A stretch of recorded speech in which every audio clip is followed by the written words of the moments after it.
Kawasaki KD80, just kick it.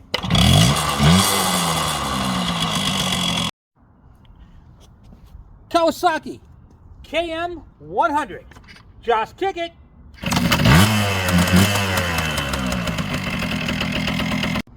Kawasaki Ke100, just kick it.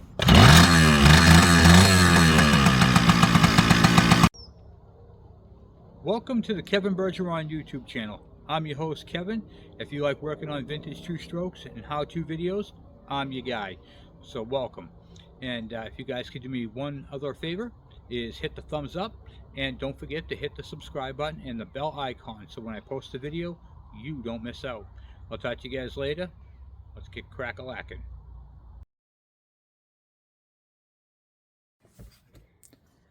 Hey YouTube, how you guys doing today? Kevin here, coming at you with another video.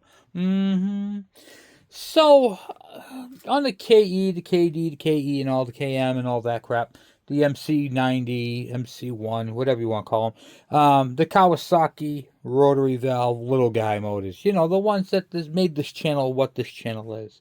Oftentimes you guys ask me, Kevin, I need to get a little bit more power out of my bike. How do I do that? Well, I said I'm not going to tell you my secret to why my bike is so fast and so powerful. But, and then I get a lot of people like, well, what can we do? What can we do? And I get flooded with this question a lot. So, I mean, online, offline, I mean, I get emails, all kinds of stuff. How did I get my bike to do what it's doing? And, well, it comes down to airflow, guys. It comes down to airflow. And if you have low airflow or a restricted bike, mostly here in the United States, but all over the world, as I've seen, this is one of those things. So tonight's little video is going to be about how I got a little bit more power out of my bike with just a couple of, well, with just a modification. Okay, what did I do? Okay, I'm going to show you guys what I did, because I did it the other day, and then I'm like, I shouldn't show this on YouTube. This is really bad. And they're like, oh, no, you gotta show it, you gotta show it. So, here we are.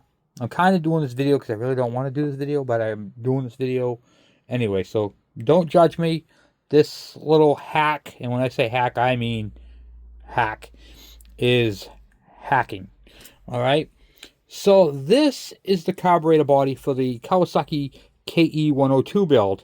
And you can see there's no throttle in there. So I'm going to put a throttle in there so I can show you guys what I'm doing. Throttle slide. So let me grab a throttle slide and the rest of what I'm doing, because this is kind of crazy, guys. Give me a minute. Okay. Alright. So I got all my parts and pieces to show you guys. Now, remember I was telling you guys about levels? This is like expert level stuff. This is like a level 10. Okay, because what I'm about to show you can really screw up your carburetor. Okay, so if you are not 100% sure about doing this, don't do it. Okay, if you have an extra carburetor hanging around and you want to experiment a little bit, go for it. This will help you. But once again, this is like level 10 stuff, and it's not easy to do. Okay, so this is not a 5-minute thing. You need to have some stuff. Okay, and I'm going to tell you what you're going to need. You're going to need a drill press and a vise. Okay, because what you're going to do is you're going to put your carburetor into a vise. All right, because you're going to drill it. Yes, we're going to drill it.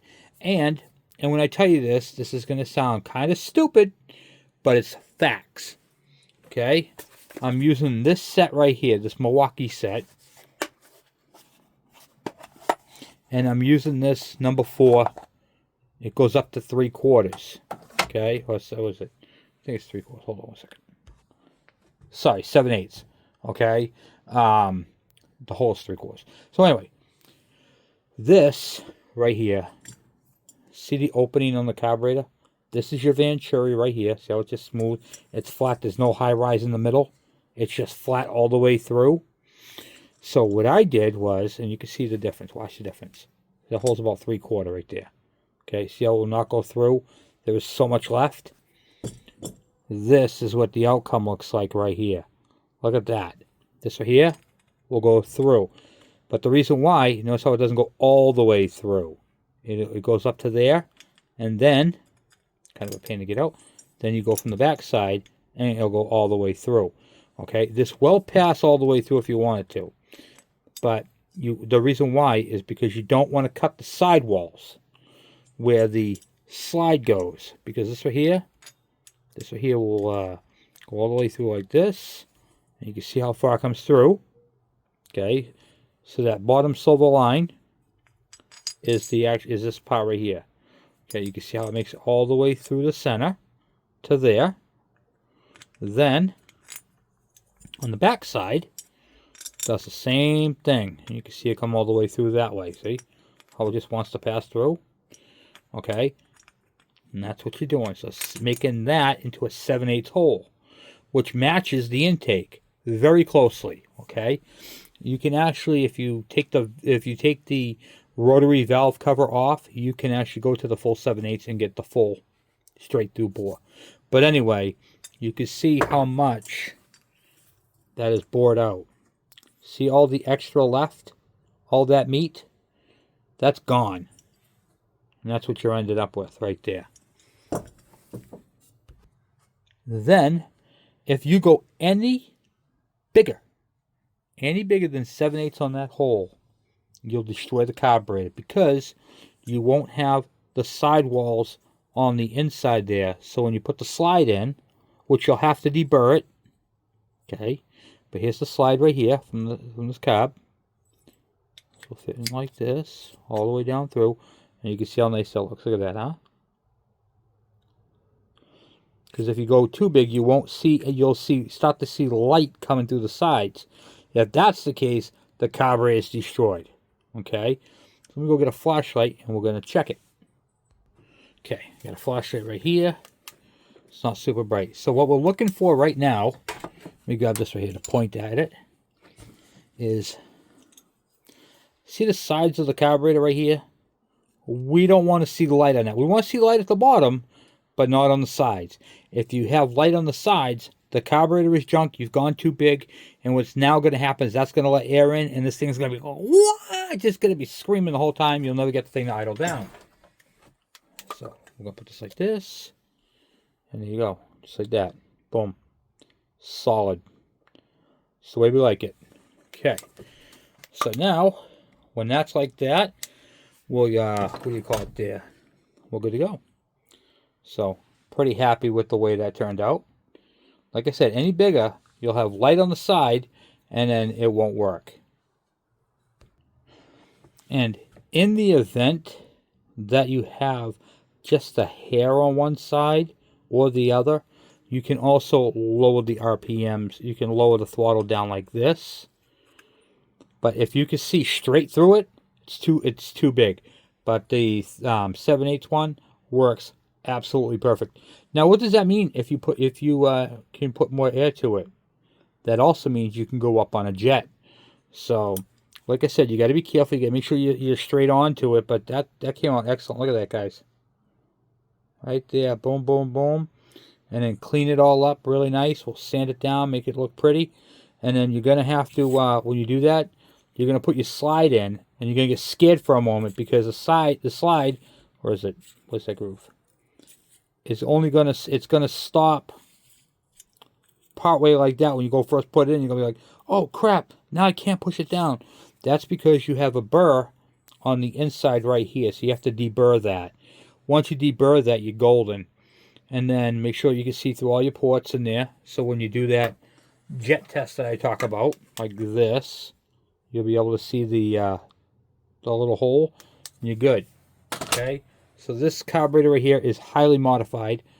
Couple of things that I've done to this is I've included a power jet, okay, modified power jet, which screws in here, sticks down through, so when this thing goes up at full throttle, it'll really scream. Also, I can also run a bigger main jet. So, a couple of things to think about when you're doing these carbs.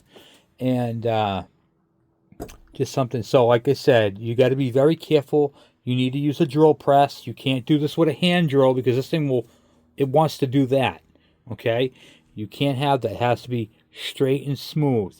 I have a Mac one. I like the Milwaukee. It seems to just go right through it like a hot knife through butter. But however, it needs to be in the drill press, and you need to get this thing dead center, because if you don't, and that thing is off, see how nice and centered that is?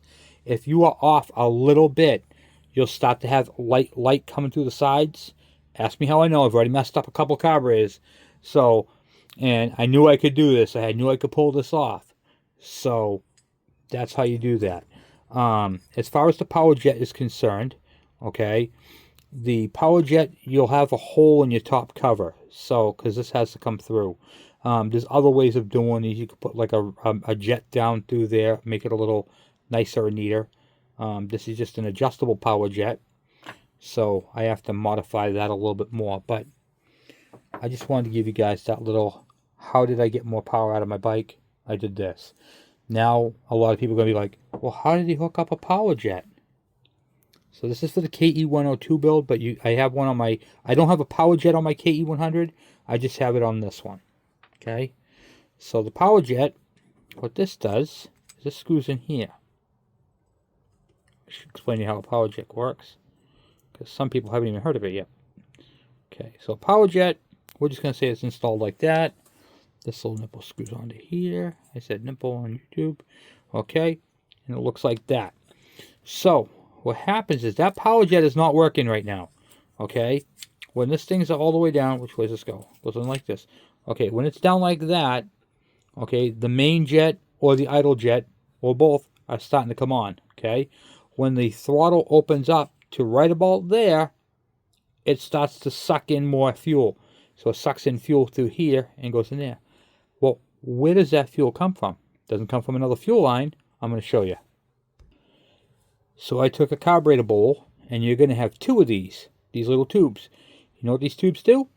When the fuel gets to a certain height inside the bowl, as opposed to dumping it in the engine, it dumps it out the bottom through this rubber piece right here and onto the ground. Okay?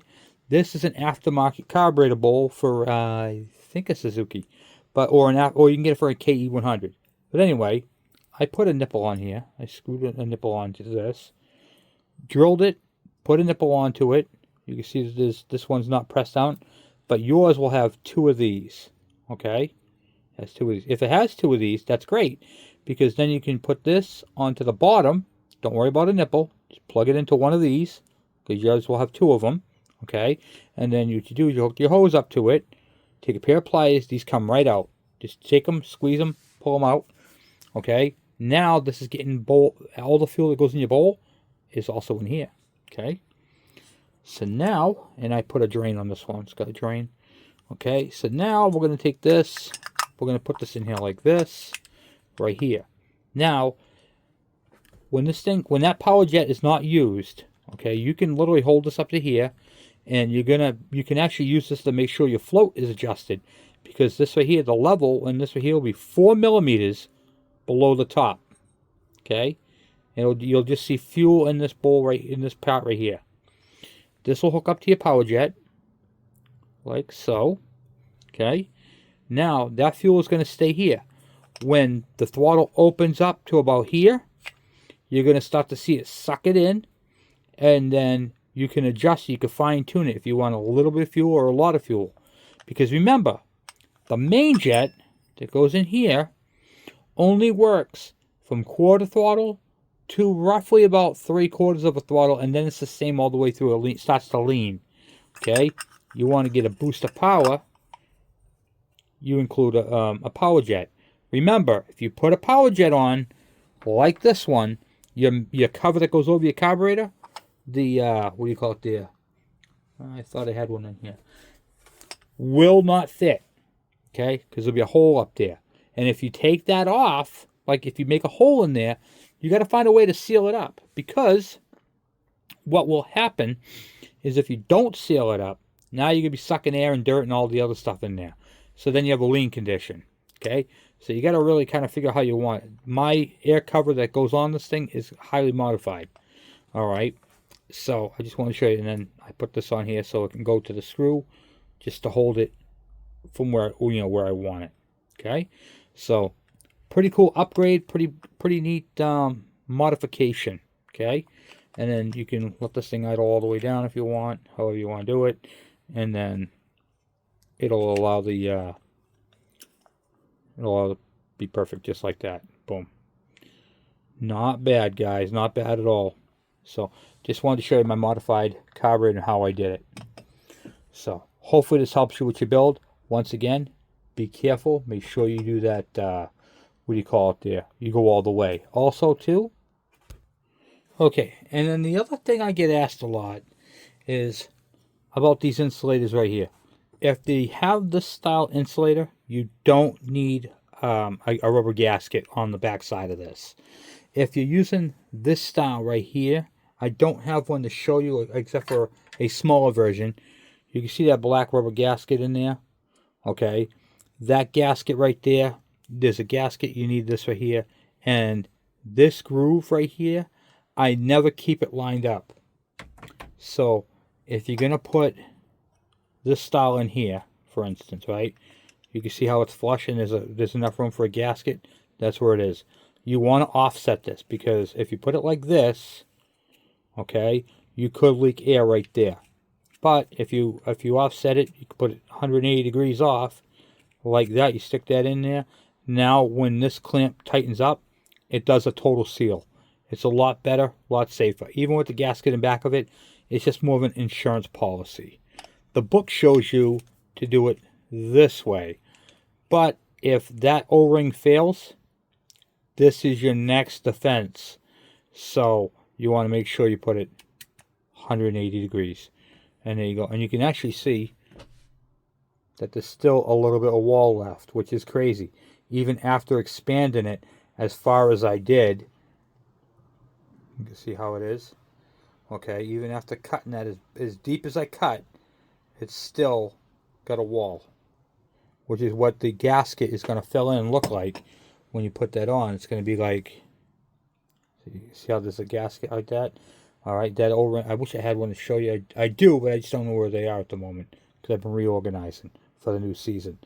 So anyway, guys, hopefully this modification helps you, because I'm going to be using some big jets in this thing, and I'm going to be showing you how to get a little bit more oomph out of the KE100. I'm doing this on my KE102, and the rubber piece right here, I have a couple of these things. Here's another one right here. Okay, these right here are what go inside the case and support, rubber support for the carburetor, and they're also the drains. I blocked one up with RTV silicone right there. That way, the reason for that is if fuel has to leak out of this one, I'm okay with that. It's not going to backfeed into the casing. It's going to flow the way it's supposed to flow. So that's why it's modified with that. And then I got the cool drain. So there's the drain right there. I can drain my bowl out after the season. Pretty neat. So, all right. Cool. And another thing too, don't be alarmed. You can see right there, it looks like light, but that's actually a scratch. Because you're going to scratch, see, right there, see that shiny scratch? If you do get a scratch in that, it will confuse you and make you think you're seeing something because it will reflect light. But just keep that in mind, that it's just a scratch. Okay, so anyway, guys, that's what I got for you. Thank you for watching. Thanks for subscribing. Thanks for hanging out with me. I'll talk to you guys later. I'm out!